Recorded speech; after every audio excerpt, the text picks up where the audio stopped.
अस्सलाम वालेकुम स्टूडेंट्स, आज हम लोग सॉल्व करेंगे यूनिट नंबर 6 फ्लूइड डायनामिक्स के न्यूमेरिकल प्रॉब्लम्स। आज के लेक्चर में हम न्यूमेरिकल नंबर 2, 3, 4 एंड 5 सॉल्व करेंगे। So let's start today's lecture. Students, second numerical की स्टेटमेंट देखें। The water flows through a hose whose internal diameter is 1 centimeter at a speed of 1 meter per second. What should be the diameter of the nozzle if the water is to emerge at 21 meter per second? यहाँ सबसे पहले data देखें। Data में सबसे पहले given है internal diameter of the होज, यानी pipe का इंटरनल डायामीटर गिवन है 1 सेंटीमीटर, और ये डायामीटर उस वक्त है जब पानी की स्पीड है 1 मीटर पर सेकेंड। अब आपने फाइंड करना है डायामीटर ऑफ द नोजल जब वाटर इमर्ज करता है एट 21 मीटर पर सेकेंड से। इंटरनल डायामीटर ऑफ होज को हम लेट कर लेते हैं कि ये D1 के इक्वल है, और वो उसकी वैल्यू कितनी है 1 सेंटीमीटर। अब सेंटी की प्रीफिक्स की वैल्यू आपको पता है, सेंटी का मतलब है 1/100, जिसे हम 10 की पावर -2 भी लिख सकते हैं। So 1 centimetre is equal to 1 into 10 raise to power -2 metres. Speed of water in the hose 1 metre per second है, इसे हम V1 बोलते हैं, लेट कर लेते हैं। सेकेंड जो स्पीड है वो गिवन है 21 metre per second. So speed of the water emergence कितनी है, जिस स्पीड से पानी निकल रहा है वो कितनी है 21 मीटर पर सेकेंड है। अब हमने फाइंड करना है डायामीटर ऑफ द नोजल, यानी D2 को फाइंड करना है। अब स्टूडेंट्स डेटा को देखें तो डेटा को देख के हमें पता चल रहा है कि हमें D1 V1 की वैल्यूज गिवन है, V2 की वैल्यू गिवन है और D2 फाइंड करना है। अब इक्वेशन ऑफ कंटिन्यूटी को आप रिकॉल करें। इक्वेशन ऑफ कंटिन्यूटी आपने ड्राइव की थी A1 V1 is equal to A2 V2। अब जहाँ A1 is the area, V1 is the velocity of the first phase and A2 is the area and V2 is the velocity of the second phase। अब मजीद हमें पता है कि जो area की value है वो डेटा में गिवन नहीं है, लेकिन हम जानते हैं कि एरिया किसके इक्वल होता है, पाई आर स्क्वायर के इक्वल होता है, और मजीद रेडियस किसके इक्वल है, D/2 के इक्वल है। सो आर की जगह हम D/2 लिखें तो area is equal to pi into D/2 whole square. So students, यहाँ दोनों साइड्स में A1 और A2 की जगह हम इनकी वैल्यूज को पुट करेंगे। A1 की जगह हम जब वैल्यू को पुट करें यहाँ से तो हमारे पास आता है pi into D1/2 whole square V1 is equal to pi into D2/2 whole square into V2। अब मजीद यहाँ से पाई पाई कैंसिल हो रहे हैं। अब इस होल पे जब हम स्क्वायर अप्लाई करेंगे तो D1 square by 4 into V1 is equal to D2 square by 4 into V2। अब मजीद यहाँ से 4 4 कैंसिल आउट हो रहे हैं। हमारे पास इक्वेशन आती है D1 square into V1 is equal to D2 square into V2। अब फाइंड क्या करना है, हमने D2 फाइंड करना है, इसलिए जो अननोन क्वांटिटी है उसे एक साइड पे रखें, बाकी तमाम टर्म्स को दूसरी तरफ शिफ्ट कर दें। D2 square is equal to D1 square V1 by V2। अब इस इक्वेशन में वैल्यूज को पुट करें। D1 स्क्वायर की जगह, D1 की जगह इसकी value 1 into 10 raise to -2 whole square, V1 की जगह 1 मीटर पर सेकेंड और V2 की जगह वैल्यू को पुट करेंगे 21 मीटर पर सेकेंड। जब इन तमाम वैल्यूज को आप आपस में मल्टीप्लाई एंड डिवाइड करेंगे तो आपके पास रिजल्ट आएगा 4.76 इंटू 10 रेज़ टू पावर -6। अब ये वैल्यू आई है D2 स्क्वायर की, हमने फाइंड करना है D2। क्या करेंगे, हम दोनों साइड्स पे स्क्वायर रूट लेंगे। स्क्वायर रूट लेके जब इस वैल्यू का हम स्क्वायर रूट लेंगे तो हमारे पास वैल्यू आएगी, आंसर आएगा 2.18 into 10 raise to power -3 metre. अब हम इसको कन्वर्ट कर सकते हैं सेंटीमीटर में, क्योंकि हमें पता है हम 10 की पावर -3 को ब्रेक करें तो हमारे पास आता है 10 की power -2 into 10 raise to power -1। 10 raise to power -2 centi के इक्वल है, उसकी जगह सेंटी लिख दें। So 2.18 into 10 raise to power -1, ये वैल्यू क्या आंसर देगी, यानी 2.8 को अगर हम 10 से डिवाइड करें तो आंसर आएगा 0.2।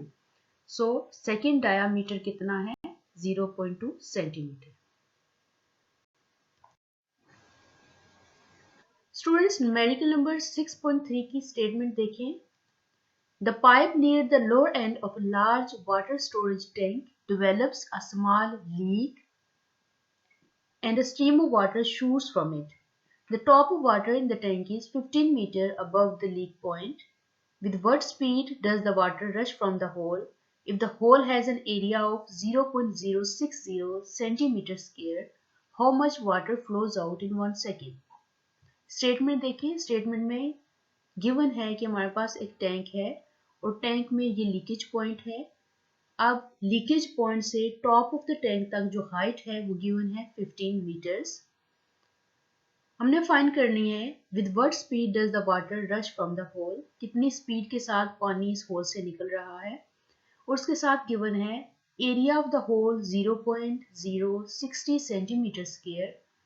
अगर एरिया इतना हो इस ओपनिंग का तो हमने फाइंड करना है कि जो रेट ऑफ फ्लो है, यानी यहाँ से पानी गिवन टाइम में कितना फ्लो कर रहा है आउटवर्ड डायरेक्शन, ये हमने फाइंड करना है। सो डाटा देखिए, सबसे पहले डाटा में गिवन है height of the tank above the opening point. ये जो लीकेज पॉइंट है यहाँ से टॉप ऑफ द टैंक तक हाइट गिवन है 15 metre. Area of the hole given है 0.060 सेंटीमीटर स्क्वायर। अब सेंटी की वैल्यू 10 की पावर -2 होता है। आपने रूल्स में पढ़ा था प्रीफिक्सेस के, जब मीटर के ऊपर स्केयर है तो इसका मतलब ये जो पीछे प्रीफिक्स है ये उसका भी स्केयर है। इट मीन्स 10 की पावर -2 का अगर हम स्केयर लें तो वो 10 की पावर -4 आता है। फाइंड हमने करना है, पार्ट ए को देखें स्पीड ऑफ द वाटर, और पार्ट बी में हमने क्या फाइंड करना है, हमने फाइंड करना है वॉल्यूम द वाटर फ्लो पर सेकेंड, यानी rate of flow of the water हमने फाइंड करना है। सो फर्स्ट पार्ट को अगर सॉल्व करें तो इसे सॉल्व करने के लिए हम हेल्प लेंगे टॉर्सल्स थ्योरम की। टॉर्सल्स थ्योरम आपने लास्ट लेक्चर्स में देखा था कि v is equal to under root of 2g into h1 minus h2। अब यहाँ अगर देखें हाइट को, तो हाइट ये एक height h is equal to 15 metre, h1 given है 15 मीटर और h2 है 0 मीटर। इट मीन्स यहाँ से हम लिख सकते हैं कि जो हाइट है वो कितनी है, v is equal to 2gh, जो कि 15 मीटर की इक्वल है। सो स्टूडेंट्स यहाँ वैल्यूज को पुट करें। g की वैल्यू आपको पता है ग्रेविटेशनल एक्सलेशन, इसकी वैल्यू किसकी इक्वल होती है 9.8 मीटर पर सेकेंड स्क्वायर की इक्वल होती है। हाइट की जगह हम लिखेंगे 15। इन तमाम पैरामीटर्स को मल्टीप्लाई करें तो 294 आंसर आता है, और अगर हम स्क्वायर रूट लें तो आंसर आएगा 17 मीटर पर सेकेंड।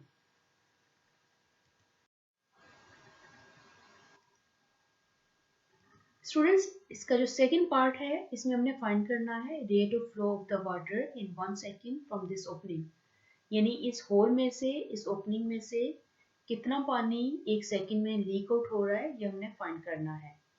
ये फाइंड करने के लिए हम हेल्प लेंगे इक्वेशन ऑफ कंटिन्यूटी की, क्योंकि हमें इक्वेशन ऑफ कंटिन्यूटी का फाइनल रिजल्ट पता है जो हमने इस तरह से ड्राइव किया था, rate of flow is equal to volume by time is equal to AV, यानी एरिया वेलोसिटी की प्रोडक्ट किसके इक्वल आती है, वॉल्यूम बाय टाइम के इक्वल आती है, जिसे हम कहते हैं rate of flow. So students हमने अननोन वैल्यू जो फाइंड करनी है वो है वॉल्यूम बाय टाइम। सो ये हम फाइंड करेंगे by putting value in this equation. Area की जगह उसकी वैल्यू लिखेंगे जो कि डाटा में गिवन थी 0.06 इंटू 10⁻⁻⁴। v वेलोसिटी की वैल्यू गिवन है 17 metre per second. So students इन्हें मल्टीप्लाई करके हमारे पास इक्वेशन आती है, वैल्यू आती है 102 into 10⁻⁻⁶ metre cube per second. Metre cube per second कैसे लिखा, क्योंकि हमें पता है वॉल्यूम का यूनिट है मीटर क्यूब और टाइम है सेकेंड, सो मीटर क्यूब पर सेकेंड इसका यूनिट आ गया। अब इसे हम कन्वर्ट करना चाह रहे हैं सेंटीमीटर क्यूब पर सेकेंड में। सो स्टूडेंट्स 10⁻⁻⁶ को अगर हम इस तरह से लिखें, सेंटी किसके इक्वल होता है 10 की पावर -2 के। सो हमने लिखा 10 की पावर -2, 10 की पावर -2 होल पावर 3 लिखें तो ये किसके इक्वल आता है 10 की पावर -6 के ही इक्वल आता है। सो नेक्स्ट हम इस 10⁻⁻2 की जगह सेंटी लिख लेंगे, मीटर क्यूब, सेंटीमीटर क्यूब मतलब अगर प्रीफिक्स की फॉर्म में हम लिखें तो इस टर्म का मतलब ये होता है कि ये पावर 3 सेंटी के ऊपर भी आती है। सो हमारे पास आंसर आ गया 102 centimetre cube per second. Students next numerical की स्टेटमेंट देखें। Water is flowing smoothly through a close pipe system At one point, the speed of the water is 3 meter per second, while at another point, 3 meter higher, the speed is 4 meter per second. If the pressure is 80 kilopascal at the lower point, what is pressure at the upper point? Numerical number 6.4 की statement कुछ इस तरह से है, data कुछ यूं given है कि वन पॉइंट पे पानी फ्लो कर रहा है, वाटर फ्लो कर रहा है, कितनी स्पीड के साथ? 3 मीटर पर सेकंड की स्पीड के साथ। इस 3 मीटर पर सेकंड की स्पीड को हम लेट कर लेते हैं, ये v1 है, यानी फर्स्ट फेज पे वाटर की स्पीड है v1 3 metre per second. Second phase पे वाटर फ्लो कर रहा है, कितनी स्पीड के साथ? 4 मीटर पर सेकंड के साथ। So v2 is equal to 4 metre per second, ये डाटा में हम लिख लेते हैं। नेक्स्ट स्टूडेंट देखिए, ये वाली जो इसका फेस है, ये हाइट h1 ग्राउंड पे है, यानी 0 मीटर है इसकी हाइट। इसको अगर हम देखें ग्राउंड से तो ये 3 मीटर हाइट पे पड़ा हुआ है। So difference in Heights between these two points is h2 minus h1, जो कि 3 में से 0 माइनस करें तो 3 मीटर आता है। प्रेशर लोअर एंड पे गिवन है, इसे हम P1 कह लेते हैं क्योंकि ये फर्स्ट फेज पे है प्रेशर। इसकी वैल्यू गिवन है 80 किलो पास्कल। किलो की वैल्यू किसके इक्वल होती है? किलो मींस 1000, यानी 80,000 पास्कल। फाइन हमने क्या करना है? हमने फाइन करना है pressure at the upper and, जो कि सेकंड फेज है, यानी हमने सेकंड फेज इसे नाम दिया हुआ है। सो हम इसको P2 से रिप्रेजेंट करते हैं। Pressure at second point is P2, जो कि हमने फाइंड करना है। स्टूडेंट्स, इस न्यूमेरिकल को सॉल्व करने के लिए हम हेल्प लेंगे बर्नौलीज इक्वेशन की। बर्नौलीज इक्वेशन की जो फाइनल इक्वेशन थी, फाइनल रिजल्ट था, वो कुछ इस तरह से हमने लिखा था, P1 plus half rho V1 square plus rho G H1 is equal to P2 plus half rho V2 square plus rho G H2। अब इस इक्वेशन में देखें, अननोन वैल्यू जो हमने फाइंड करनी है वो है P2, बाकी तमाम टर्म्स हमें गिवन है। सो अननोन टर्म को हम एक साइड पे शिफ्ट कर लेते हैं, बाकी नोन टर्म्स को इकट्ठा कर लेते हैं। P2 is equal to P1 plus half rho V1 square plus rho G H1, हम इसी तरह से लिख देंगे। ये वाली टर्म्स यहाँ शिफ्ट हो जाएंगी। P2 is equal to P1 plus half rho V1 square plus rho G H1, ये टर्म जब यहाँ शिफ्ट हुई तो ये नेगेटिव होगी, ये वाली टर्म भी इधर शिफ्ट होगी, नेगेटिव होगी। मजीद इस इक्वेशन को देखें, यहाँ से ये 1/2 रो यहाँ भी है और यहाँ भी है। सो हम क्या करेंगे, इसको कॉमन ले लेंगे, 1/2 rho into V1 square minus V2 square. अब इक्वेशन देखें, यहाँ रो g H1 and row g H2 को, इस इक्वेशन को देख के अंदाजा हो रहा है कि हम क्या करेंगे, रो जी को कॉमन ले लेंगे, rho g into H2 minus H1। Students, इस इक्वेशन में वैल्यूज को पुट करें, P1 की जगह 80,000। अब rho density of water 1000 kilogram पर मीटर क्यूब के इक्वल होती है, इसकी वैल्यू यहाँ पुट करें।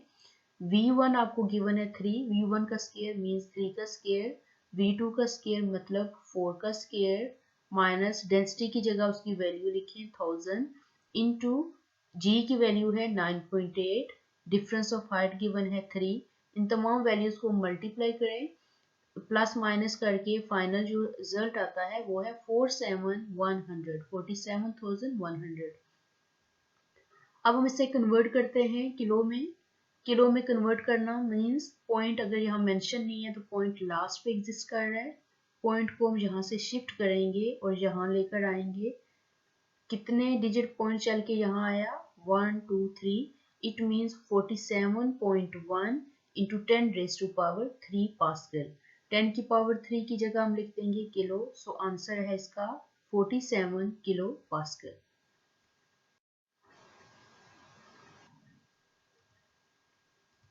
स्टूडेंट्स, नेक्स्ट न्यूमेरिकल नंबर 6.5 की स्टेटमेंट चेक करें। An airplane wing is designed so that when the speed of the air across the top of the wing is 450 meter per second, the speed of air below the wing is 410 meter per second. What is the pressure difference between the top and bottom of the wings? Density of air is 1.29 kilogram पर metre cube. Data में देखिए दो speeds given है। एक speed wing के top पे है air की 450 मीटर पर सेकेंड, और दूसरी इसके विंग के लोअर साइड पे जो एयर की स्पीड है वो है 410 metre per second. Density of air 1.29 kilogram पर मीटर क्यूब है। मजीद स्टूडेंट्स हम लेट कर लेते हैं, चूंकि विंग को अगर आप देखें तो विंग की जो टॉप सरफेस है, बॉटम सरफेस है, यानी अपर सरफेस और लोअर सरफेस, इन दोनों को अगर देखें तो इनकी हाइट में कोई खास डिफरेंस नहीं है, ये कंपैरेटिवली सेम हाइट पे होती हैं। सो हम लेट कर लेते हैं कि अपर सरफेस की जो हाइट है h1 और जो लोअर सरफेस की हाइट है h2, ये दोनों इक्वल हैं किसी जनरल हाइट h के इक्वल। हमने फाइंड करना है difference of air pressure on the top and the bottom surface of the wing. So हम कहते हैं, लेट कर लेते हैं, उसको रिप्रेजेंट कर रहे हैं P2 माइनस P1 से। अब स्टूडेंट्स इसे सॉल्व करने के लिए हेल्प लेंगे बर्नौलीज इक्वेशन की। Bernoulli's equation P1 plus half rho V1 square plus rho g H1 is equal to P2 plus half rho V2 square plus rho g H2। ये equation आपने drive की थी। अब इस इक्वेशन में अगर हम देखें तो h की जगह यानी h1 और h2 की जगह हम लिख देंगे h को। सो जब हम इस तरह से लिखें तो हमारे पास इक्वेशन मॉडिफाई हो जाएगी, कुछ इस तरह से चेंज हो जाएगी। h1 की जगह h लिख दें, h2 की जगह भी h लिख दें, बाकी सेम इक्वेशन वैसी है। डिफरेंस इन प्रेशर फाइंड करना है। सो हम इसे इस तरह से असेंबल कर लेते हैं कि सारी नोन टर्म्स को एक तरफ शिफ्ट कर लें और अननोन को इकट्ठा कर लें। सो P2 माइनस P1 को इधर शिफ्ट कर लिया, और बाकी हम इन तमाम टर्म्स को जब इस साइड शिफ्ट करेंगे तो ये वाली टर्म्स इस साइड आके माइनस होगी। हाफ रो V1 स्क्वायर इस साइड ये आके minus half rho V2 square is equal to rho g H1, और ये उस साइड जाके माइनस होगी। अब स्टूडेंट ये पॉजिटिव टर्म और नेगेटिव टर्म दोनों आपस में कैंसिल होगी।